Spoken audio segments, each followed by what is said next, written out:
السلام علیکم۔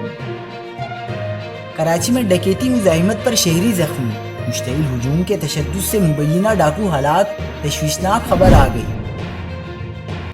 تازہ ترین ویڈیوز کے لیے چینل کو سبسکرائب کر کے بیل آئیکن اور آل نوٹیفیکیشن پر کلک کریں۔ آپ کو بتاتے چلیں کہ کراچی میں ڈکیتی کی مختلف وارداتوں کے دوران مزاحمت پر ایک شہری گولی لگنے سے زخمی ہو گیا، جبکہ دوسرے واقعے میں مشتعل شہریوں نے مبینہ ڈاکوؤں کو تشدد کا نشانہ بنایا، جس کے نتیجے میں ایک مبینہ ڈاکو ہلاک ہو گیا۔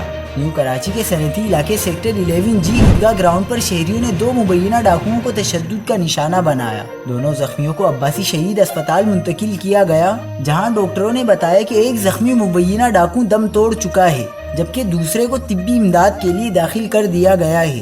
کراچی کے علاقے رضویہ سوسائٹی کے پولیس نے بتایا کہ ناظم آباد نمبر 2 میں سر سید گرلز کالج کے قریب دوپہر کو ڈکیتی مزاحمت پر 42 سالہ شہری محمد فرمان کو گولی مار کر زخمی کر دیا گیا۔